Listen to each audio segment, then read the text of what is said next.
Bang, bahas mitologi Indonesia dong. Oke, kita akan bahas penciptaan manusia menurut mitologi Dayak Benuaq dan Tunjung.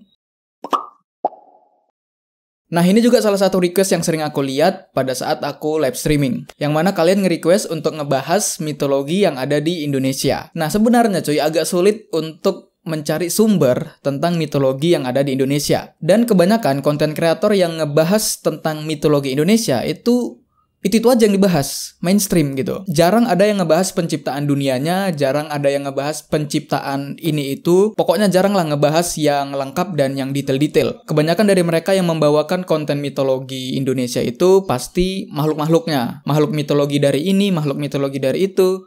Dan ya, begitu-begitu aja. Dan karena aku cuma punya buku mitologi Dayak ini, jadi ya yang kita bahas adalah yang ada di buku ini. Oke? Tapi sebelum lanjut, ini adalah konten yang tidak ada gambarnya, tidak ada ilustrasi apapun, dan hanya menampilkan mukaku sebagai kreatornya aja. Jadi kalian bisa putar video ini tanpa harus melihat videonya, ya kan? Kalian bisa putar ini sambil setrika atau sambil mengerjakan sesuatu. Entah itu belajar atau ngapain.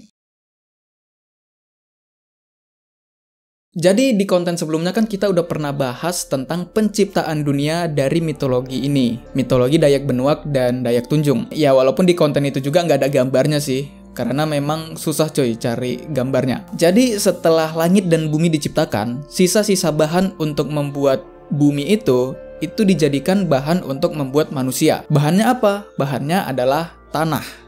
Ya, bahannya adalah tanah. Tanah inilah yang akan dibentuk menjadi sebuah patung, dan patung ini yang akan menjadi manusia. Tapi para dewa tidak langsung membuatkan patung dengan ukuran orang dewasa. Mereka membuat patung itu patung bayi. Kayaknya sebutan dewa nggak dipakai di mitologi ini, tapi kita bilang aja dewa ya. Sosok yang derajatnya lebih tinggi dari manusia, kita bilang aja dewa, biar lebih gampang. Nah, ketika satu patung bayi ini sudah jadi, patung tersebut diletakkan di ayunan Suko, atau ayunan anak bayi gitu. Terus, salah satu dewa yang bernama Itak Diak Buyuk, koreksi kalau pengucapanku salah, dialah yang mengayun ayunan bayi tersebut menghadap ke arah matahari terbenam. Namun, apa yang terjadi? Patung bayi manusia tersebut tidak bergerak sama sekali, dan hingga pada akhirnya dia itu terjatuh dari ayunan dan patungnya rusak.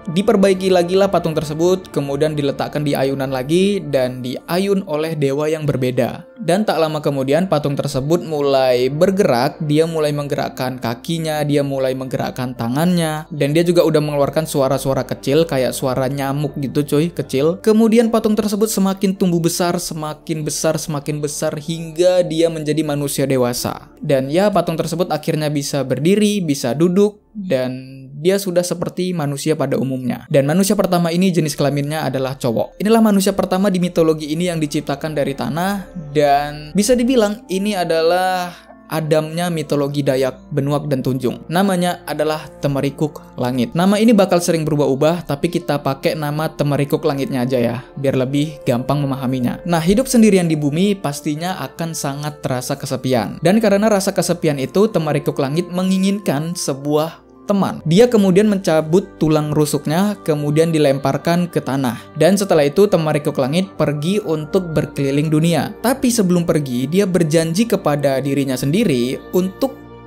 di hari ke-8 dia akan kembali lagi ke tempat ini untuk mengecek tulang rusuk tersebut. Pada hari ke-8, ya hari ke-8. Cuman pada hari ke-7 Temerikuk Langit sudah kembali. Dan dari kejauhan Temerikuk Langit melihat seorang wanita yang berdiri dengan kedua kakinya yang masih menyatu dengan tanah. Kenapa kakinya masih menancap ke tanah?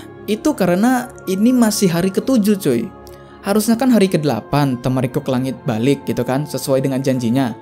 Nah, karena dia datang sebelum hari H-nya, jadi wanita ini belum jadi seutuhnya, belum jadilah, kakinya masih nempel. Dan karena Temerikuk Langit ini datangnya di hari ke-7, ya dia melihat wanita itu kakinya masih nempel di tanah. Kalau di hari ke-8 ya mungkin wanita itu udah sempurna ya kan, kakinya udah nggak nempel lagi di tanah. Dan nama wanita itu adalah Ape Tempere. Namanya juga bakal berubah-ubah ke depannya, tapi kita pakai nama yang menurutku ini sangat cocok, yaitu namanya adalah Ape Bungan. Nah, kita pakai namanya yang Ape Bungan untuk wanita ini. Temerikuk Langit pastinya seneng dong, dia mendapatkan sebuah teman. Dan dia bakal menjadikan Ape Bungan ini sebagai istrinya. Cuman Ape Bungan bilang kepada Temerikuk Langit untuk menggenapkan 8 hari sesuai dengan janjinya. Tapi Pak, yang namanya cowok, dia nggak bisa menahan keinginannya, dia nggak bisa menahan gairahnya. Jadi ditariknya lah api bungan ini, ya kan, mau dicabut dia biar lepas dari tanah, sampai api bungan itu teriak kesakitan. Kemudian Temerikuk Langit mengambil pedangnya dan mengikis tanah yang menempel dengan telapak kakinya api bungan. Jadi bagian bawah telapak kakinya itu yang dikikis, karena bagian itu yang masih menempel dengan tanah. Dan ya karena itu, bekas kikisannya yang di tanah itu, bekas kikisannya itu disebut sebagai tanah kematian. Dan sejak saat itu manusia akan selalu berakhir dengan kematian. Temerikuk Langit dan Ape Bungan pun hidup sebagai suami istri. Dan setelah itu Ape Bungan hamil. Nah, tapi sayangnya sebelum Ape Bungan melahirkan, dia melanggar larangan dari suaminya, dari Temerikuk Langit. Jadi suaminya bilang, Ape Bungan ini jangan sampai terkena air hujan, rintik air hujan. Nah, cuman setelah suaminya pergi entah kemana, dan Ape Bungan ini mau pulang habis selesai mandi, kemungkinan mandi di sungai mungkin ya, tiba-tiba hujan turun dan badannya Ape Bungan mulai melebur. Kenapa melebur? Karena kan Ape Bungan ini tercipta dari tanah. Nah, tanah itu kalau kena air, dia itu melebur cuy. Jadi lumpur gitu kan. Itulah sebabnya kenapa Ape Bungan menjadi lebur ketika dia terkena air hujan. Tapi mungkin kalian akan ada yang bertanya, tapi bang, dia kan abis mandi gitu kan. Mandi kan kena air juga.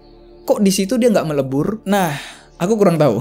Tapi kalau kalian ulang lagi videonya, di situ kan aku bilang suaminya ini melarang Ape Bungan untuk terkena rintik hujan. Jadi fokusnya itu di rintik hujan doang, bukan jenis air yang lain. Jadi berdasarkan perkataan dari Temerikuk Langit itu, ya jelas Ape Bungan ini ketika dia mandi, entah itu di sungai atau di mana, dia tidak melebur, kecuali terkena rintik hujan doang. Temerikuk Langit pun pulang ke rumah, tapi tidak ada siapa-siapa di rumah. Dia mencari ke sana kemari, dan hingga pada akhirnya dia menemukan baju milik Ape Bungan. Tapi Ape Bungannya nggak ada.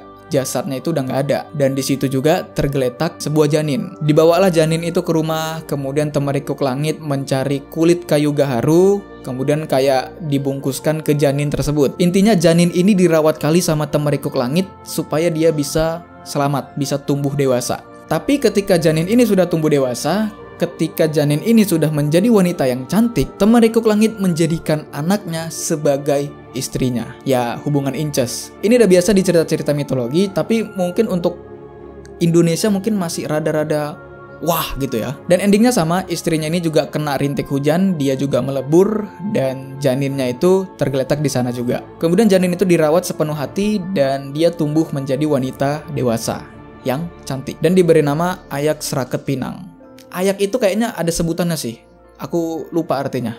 Pokoknya Ayak Sraket Pinang aja kita bilang ya. Bisa dibilang Ayak Sraket Pinang adalah anak sekaligus cucu dari Temerikuk Langit, ya kan? Nah, masih sama dengan sebelumnya, Temerikuk Langit di sini jatuh cinta kepada anaknya lagi. Cuman bedanya, ketika dia menyatakan cintanya, anaknya ini menolak cuy. Karena anaknya ini tahu dia adalah ayahnya, takutnya kualat gitu. Takutnya mereka diberi musibah sama para dewa. Cuman ayah ini memaksa, dan anaknya pun melawan, hingga anaknya ini mengambil sebuah parang dan memukul atau membacoknya ke dahi ayahnya. Cuman ayahnya nggak mati, tapi luka doang cuy, bekas. Di dahinya itu ada bekas bacokan. Dan ayahnya masih nggak kapok. Dia masih ingin untuk menikahi anaknya. Cuman dia melakukan cara yang lebih pintar dari sebelumnya. Dia tidak memaksa anaknya untuk menjadi istrinya, tapi dia melakukan sebuah rencana. Jadi ayahnya ini berencana untuk pergi jauh selama 8 tahun. Sebelum pergi, dia bilang ke anaknya, kalau ada seorang pria yang datang untuk menikahi dia, dia harus menyuruh pria tersebut untuk mengenakan 2 cincin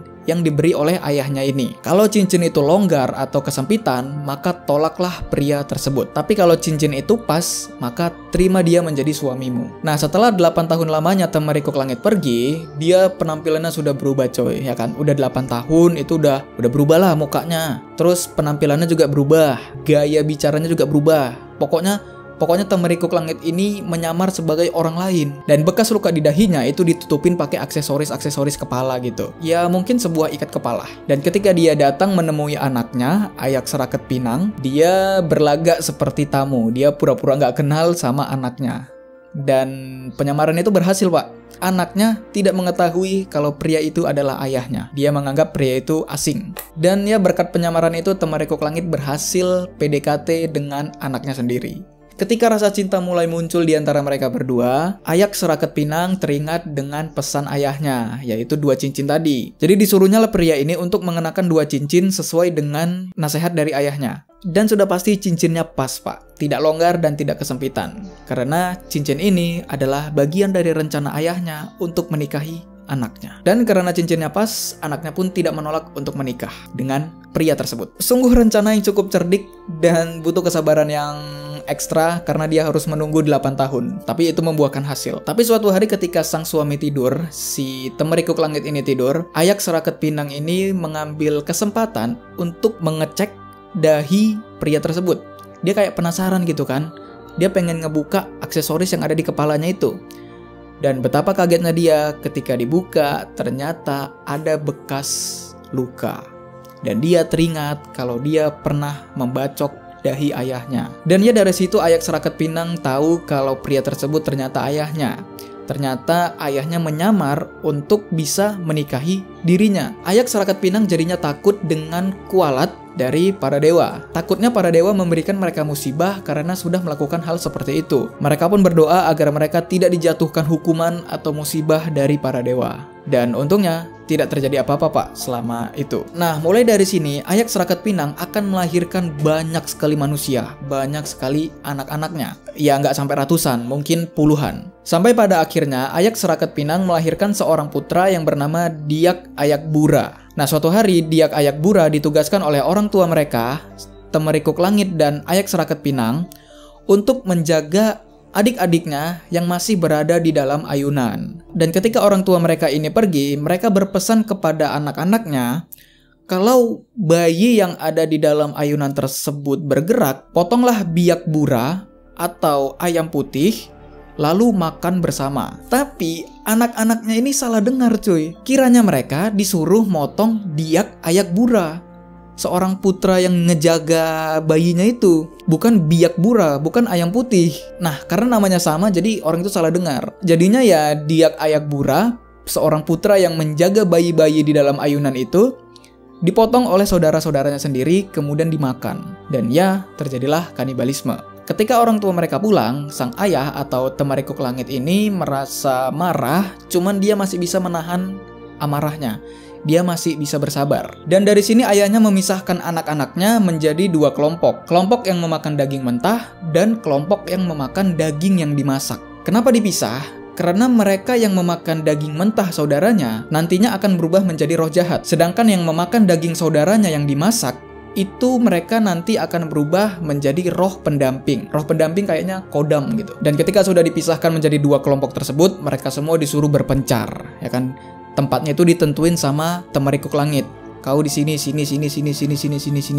Begitu. Setelah itu, kedua orang tuanya juga berpesan kepada keturunan-keturunan setelahnya. Setelah insiden itu kan dia melahirkan lagi tuh. Nah, Temerikuk Langit dan Ayak Seraket Pinang berpesan kepada keturunan-keturunan itu kalau ada saudara mereka yang berubah menjadi roh jahat dan roh pendamping. Dan jangan lupakan saudara-saudara mereka yang sudah berubah menjadi roh tersebut. Kalau saudaranya datang meminta sesuatu, maka penuhilah, diturutin aja. Dan setiap manusia ini mengadakan sebuah upacara, mereka harus mengorbankan darah binatang untuk saudara mereka yang berubah menjadi roh jahat, untuk yang roh jahat. Kemudian mereka harus mempersembahkan daging mereka yang dimasak untuk saudara mereka yang berubah menjadi roh pendamping. Jadi setiap ada upacara, darah binatang untuk roh jahat, daging yang dimasak untuk roh pendamping. Aku kurang tahu juga ya tradisi tentang Dayak Benuak dan Tunjung. Apakah tradisi seperti ini masih mereka lakukan atau apakah ada atau tidak? Nah, kalian yang lebih tahu boleh komen tradisi seperti itu.